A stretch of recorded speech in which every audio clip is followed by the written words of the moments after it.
Hello my dear students, good morning to all of you.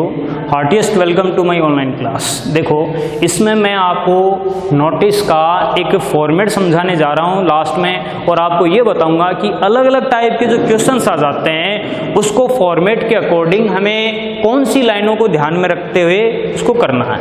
देखो, सबसे पहले ये एक फॉर्मेट है, नोटिस का फॉर्मेट है। इसमें सबसे पहले, जैसा कि आप जानते हो, मैं कई क्वेश्चंस आपको सॉल्व करवा चुका हूं नोटिस का। सबसे पहले स्कूल का नाम कैपिटल लेटर्स में दिया जाता है। देखो, Gudha public senior secondary school Gudha, ये कैपिटल लेटर्स में नाम आता। जरूरी नहीं, आप दूसरा नाम भी हो सकता है। यदि आपकी स्कूल बताई गई है क्वेश्चन में तो वो ही नाम आएगा। यदि क्वेश्चन में वो नाम नहीं बताया गया है तो आप अपनी स्कूल का नाम लिखोगे। यहाँ पर डेट लिख दी आपने। डेट के लिए देखो, यदि कोई भी कार्यक्रम या कोई भी प्रोग्राम स्कूल में सेलिब्रेट किया जा रहा, मनाया जा रहा है या उसको अरेंज किया जा रहा है, लेकिन उसकी डेट यदि फिक्स होती है तो ये डेट नहीं आएगी। और यदि कार्यक्रम की डेट फिक्स नहीं होती है तब आप ये डेट लिख सकते हो। जैसे कि इंडिपेंडेंस डे है, इंडिपेंडेंस डे होता है तो वो कब है? 15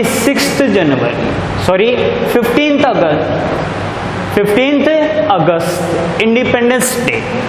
रिपब्लिक डे है तो 26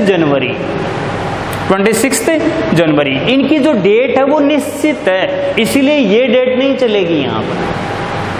यहाँ पर 15 अगस्त की बात है, जैसे कि यहाँ पर इंडिपेंडेंस डे सेलिब्रेट किया जा रहा है। इसके लिए क्या है, हमें स्टूडेंट्स को जानकारी देते हुए नोटिस लिखनी है। तो हम क्या करेंगे, यहाँ पर 12 12 या 13 है, इस तरह से वो डेट लिखेंगे। अगस्त 12, 13 या 10 अगस्त है, वो तारीख यहाँ पर लिखी जाएगी।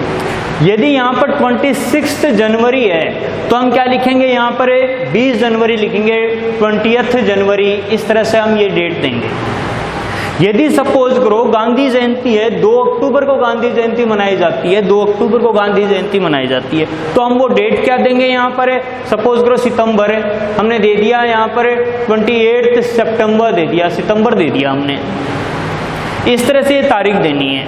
यदि कोई गेम्स की बात है, मेडिकल चेकअप की बात है, इनकी डेट फिक्स नहीं होती है, तब हम क्या है 5 मार्च ये दे सकते हैं। इस बात का ध्यान रखना। डेट 2 तरह से देते हैं, एक तो ये है, एक इस तरह से दे सकते हैं, या फिर देखो मार्च 5 और 2021, एक डेट इस तरह से दे सकते हैं। इन 2 तरह से अलावा क्या है, आपको डेट नहीं देनी। ये देखो, इतना होने के बाद में आपने नोटिस लिखा, यहाँ पर ये आपको समझा दिया गया है इस तरह से डेट के बारे में। फिर नोटिस लिख दिया आपने। नोटिस के ऊपर नीचे लाइन खाली होनी चाहिए, सब्जेक्ट या टाइटल देना है। टाइटल कैपिटल लेटर्स में भी दे सकते हो, स्मॉल लेटर्स में भी दे सकते हो, और लेकिन पहला जो लेटर है वो कैपिटल होना जरूरी है, इस बात का ध्यान रखो। फिर हर नोटिस में देखो सेम आ जाएगी, all the students of the school are hereby inform that. School के सारे विद्यार्थियों को इस तरह सूचित किया जाता है कि के बाद में लिखने का कारण है। यहाँ पर समझिएगा, आप लिखने का कारण बताना आपको, जैसा कि अभ्यास कर चुके हैं हम। और फिर ऑन लगाकर डेट, एक निश्चित तारीख बताने के लिए, ऑन, एक से अधिक तारीख बताने के लिए फ्रॉम और टू, जैसा कि टाइम, एक निश्चित टाइम बताने के लिए ऑन, या एक फिक्स टाइम बताने के लिए 8, और जैसे कि 2 टाइम, कब से लेकर कब तक, तो फ्रॉम आएगा, और आखिरी टाइम से पहले टू। ये फ्रॉम है वो शुरुआती समय के लिए है, और टू है वो आखिरी समय के लिए।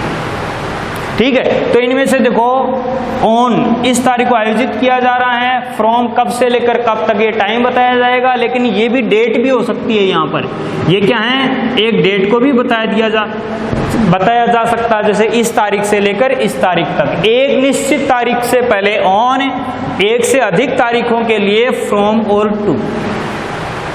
ठीक है, इतना बताने के बाद में देखो 1-2 लाइन हम लिख सकते हैं, जरूरी नहीं है तो कोई जरूरी नहीं। वही बात है, those who are interested, last में हमें एंडिंग किस तरह करते हैं नोटिस की, वो देखो, दोज हु आर इंटरेस्टेड, जो इच्छुक है, टू टेक पार्ट, भाग लेने का, जो भाग लेने के लिए इच्छुक है इन कार्यक्रम का नाम, मे गिव देयर नेम्स, वो अपना नाम दे सकता है, टू दी अंडरसाइंड को दे सकता है, to their respective class teachers को दे सकता है, बाय लगाकर, बाय या बिफोर। देखो बाय का अर्थ है तक और बिफोर का अर्थ क्या, पहले, और आगे डेट आ जाती है इस तारीख से पहले, एक ही बात है। इस तरह लिख सकते हो या फिर आप इस तरह से भी लिख सकते हो, विलिंग स्टूडेंट्स, इच्छुक स्टूडेंट्स है वो मे लगाकर देखो क्या कर सकता है, नाम दे सकता है, मे गिव आ जाएगा यहाँ पर, दे नेम्स टू दी अंडरसाइंड सेम आ जाएगा। आप इस तरह से भी शुरुआत कर सकते हो। लास्ट में सिग्नेचर और डेजिनेशन, सिग्नेचर की जगह अपना नाम लिखते हैं, डेजिनेशन है वो एक पद या पहचान होती है, वो क्वेश्चन में जरूर बताया जाता है। अब बात देखो यहाँ पर, ये जो लाइनें हैं वो किस किस के लिए सूटेबल है। यहाँ पर स्पोर्ट्स के लिए क्या है, नाम आमंत्रित करना है, भाई जो खेलने का इच्छुक है वो अपना नाम दे सकता है, ये लाइन चलेगी, ठीक है। इसके बाद में देखो, जो टूर पर जाने का इच्छुक है वो अपना नाम दे सकता है, ये लाइन इस तरह से चलेगी, कोई दिक्कत नहीं है। इसके बाद में देखो बात आती है जैसे कि यहाँ भाई मेडिकल चेकअप का आयोजन किया जा रहा है स्कूल में, इसीलिए क्या है, जो इच्छुक है वो अपना नाम दे सकता है। ये दोनों लाइनें मेडिकल चेकअप के लिए, मेडिकल चेकअप के लिए ये दोनों लाइनें हैं, यहाँ पर ये नहीं आएगी क्योंकि मेडिकल चेकअप के लिए अनिवार्य होता है उपस्थित होने के लिए, इसलिए इस तरह से आप ये नहीं लिखोगे। इसके अलावा मैं बात करता हूँ, जैसे कि आपको कोई चीज़ मिली स्कूल में और आप उसको लौटाना चाहते हो, इस तरह से लिखना है, तो जो इच्छुक है वो अपना नाम दे सकता है, ये लाइनें नहीं लिखनी है। जैसा कि मैंने लिख दिया lost and found, lost and found, lost and found है, इसके लिए भी क्या है, ये इस तरह से लाइनें नहीं लिखनी है। इसमें तो सीधा ही बताएंगे कि जैसे कि आपको यदि कोई चीज़ मिली है तो आप बताओगे कि मुझे इस तारीख को इस तरह की चीज़ मिली है, और जिस किसी की भी है वो मुझसे संपर्क कर सकता है या लॉस्ट प्रॉपर्टी इंचार्ज से संपर्क कर सकता है, बस। इसमें जो इच्छुक है वो अपना नाम दे सकता है, ये लाइनें नहीं लिखेंगे हम। तो लॉस्ट फाउंड है, मेडिकल चेकअप है, इनके लिए नहीं लिखेंगे। इसके अलावा कल्चरल प्रोग्राम, सांस्कृतिक कार्यक्रम, कल्चरल प्रोग्राम के लिए भी ये लाइनें लिखी जा सकती है, क्योंकि कल्चरल प्रोग्राम के लिए क्या है, जैसे कि डांस है, फोक सॉन्ग्स है, उनके लिए नाम आमंत्रित करते हैं, तो ये लाइन चलेगी यहाँ पर। एनुअल डे फंक्शन है, उसके लिए भी ये लाइन चलेगी। इसके अलावा रिपब्लिक डे फंक्शन है और इंडिपेंडेंस डे फंक्शन है, उसके लिए भी लाइन चलेगी। तो ज़्यादातर ये लाइन आ जाती है, लेकिन हम ये नहीं कह सकते कि हर जगह पर ये लास्ट में लाइन लिखी जाएगी।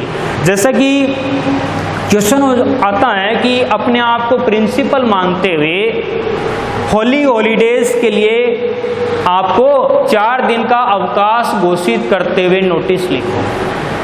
4 दिन का अवकाश घोषित करते हुए नोटिस लिखनी है आपको। तो जो इच्छुक है ये लाइन नहीं आएंगी यहाँ पर, आप नहीं लिख सकते इन लाइन्स को।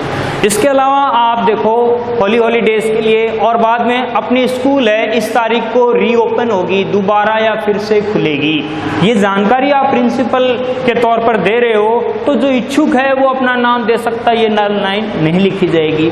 यदि कोई प्रतिस्पर्धा हो रही है, जैसे कि एस्से राइटिंग प्रतियोगिता हो रही है यहाँ पर, तब भी क्या है, जो इच्छुक है वो अपना नाम दे सकता है, तो यहाँ पर लिखा जा सकता है। इसीलिए आपको ये फॉर्मेट है, अलग अलग क्वेश्चन के तौर पर आपको बता दिया कि लास्ट की जो लाइन है वो कहाँ किस क्वेश्चन के लिए सूटेबल है, किसके लिए नहीं है। इसके अकॉर्डिंग क्या है, आप ध्यान में रखकर हर क्वेश्चन की प्रैक्टिस कर सकते हो। Okay, thanks. हो गया सर।